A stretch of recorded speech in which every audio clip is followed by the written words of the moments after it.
Journalists do a terrible job covering multi-level marketing. Most of them just pretend they don't know what it is. And they always start off, their segment with the same explanation of what multi-level marketing is, like nobody knows what it is. They never dig any deeper. They never do any actual research. They just parrot what multi-level marketing tells them. And then they usually quote a few people that are at the top of a pyramid scheme, and then they trot out a token example of someone who lost money and imply that it was their fault. It's almost like you're in a Facebook group, a multi-level marketing Facebook group, where no negativity is allowed. That's what these articles and these segments look like. So I decided to write an article myself, and I put it up on my Substack.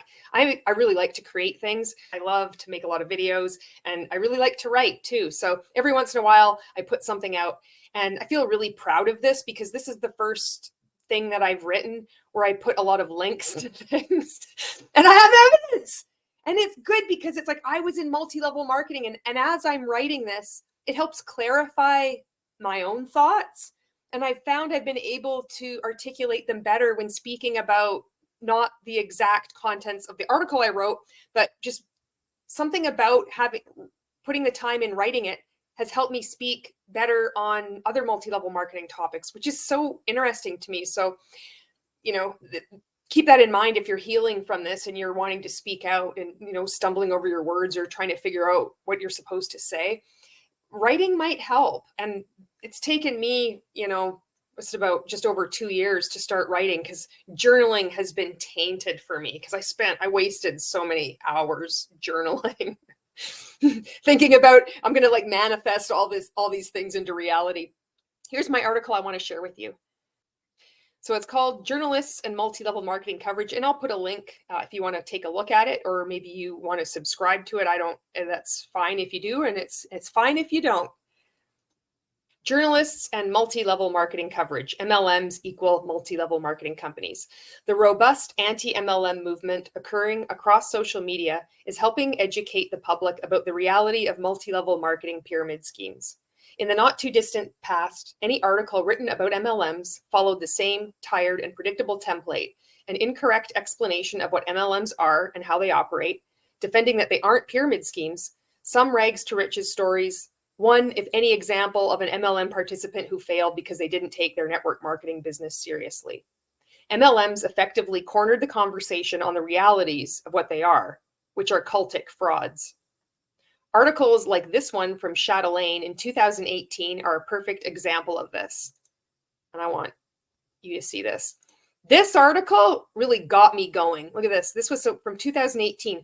Are direct sales companies like Stella and Dot empowering or exploitative?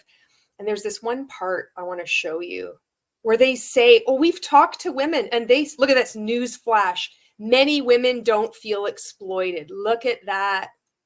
Shame on you, Chatelaine, but don't worry because I ripped them a new asshole. So let's get back to this.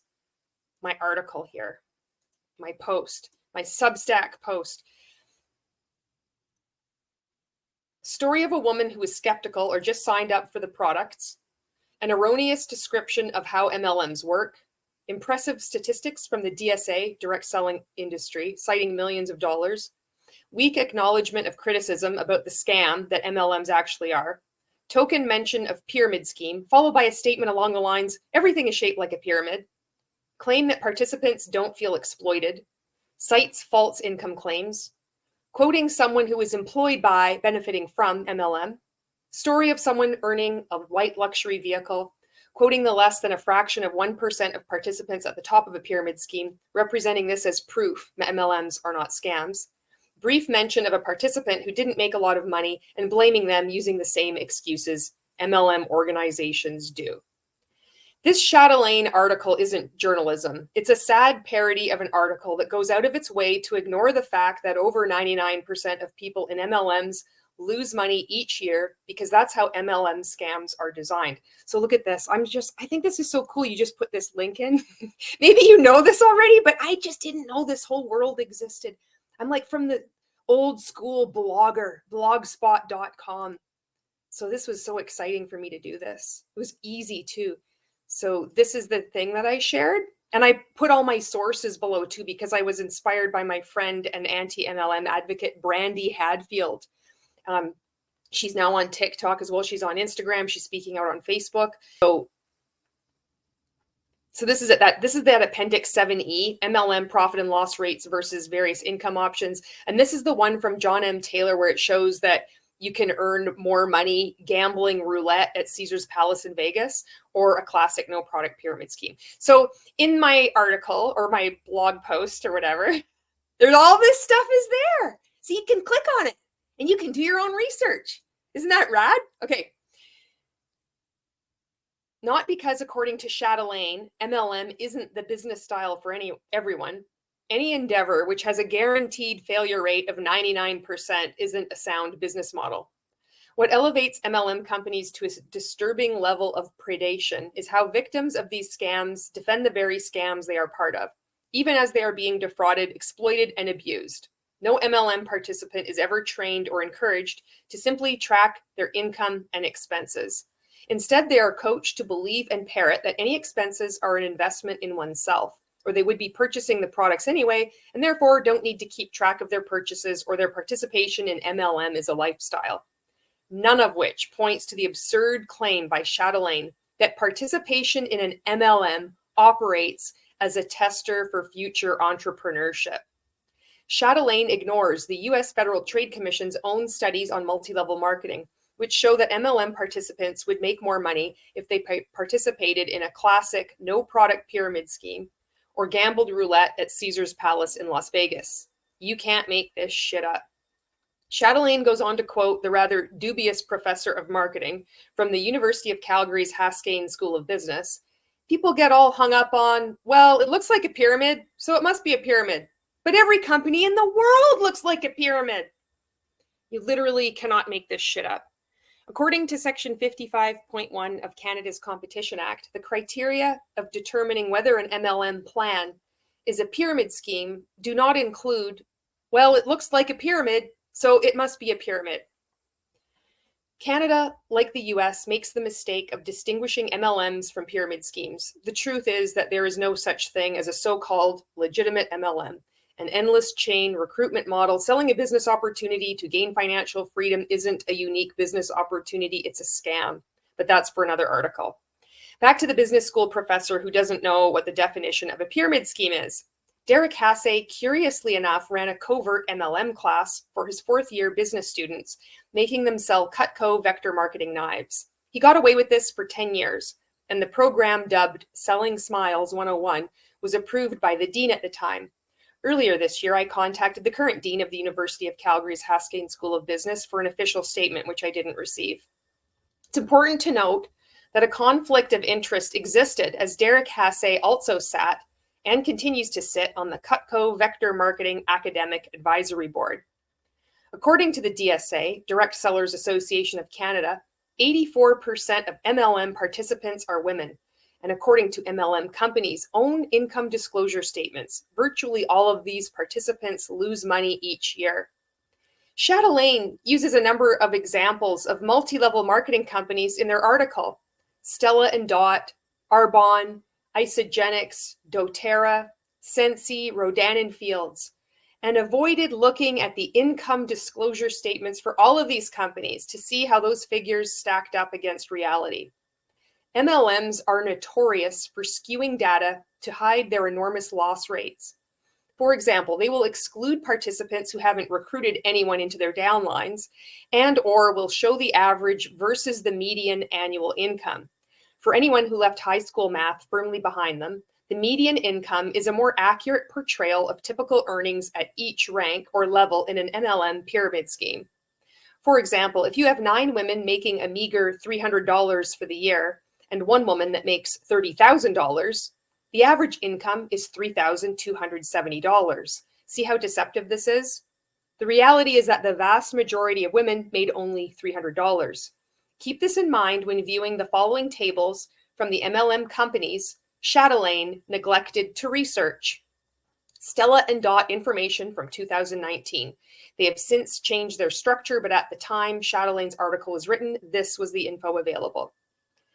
70.7% of women in the MLM company that's in the title of Chatelaine's article earned an average of $1,100 per year, or $92 a month in 2019. Arbonne's 2018 income disclosure places the most impressive numbers at the top and presents their information in a typical convoluted way that is meant to confuse and bamboozle participants. You have to look at the bottom of this confusion to see that 66% of participants earned an average of $839 per year, or $70 a month. Note the difference between the bottom 50 average and top 50 average. There were participants in Arbonne who earned $18 for the year, and they are lumped in with participants who made over $9,000, and no mention of the median annual earnings. Next up is Isogenics 2018 data. This is the first example of an MLM dismissing the majority of participants who aren't making money by explaining that they just signed up for the discount, which is a hallmark characteristic of product-based pyramid schemes.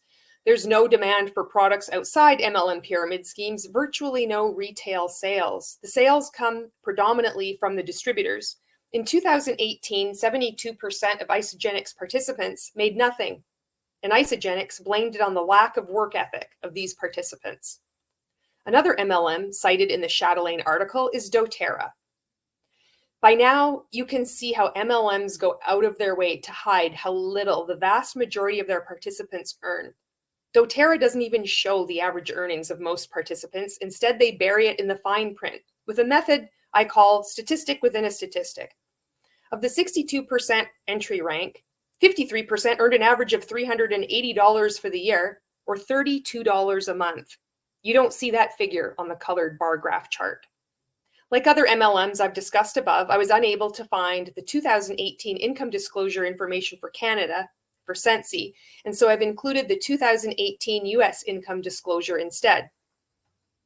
Sensi's income is so abysmal, they resorted to removing the vast majority of participants making no money and plopped them into another category altogether.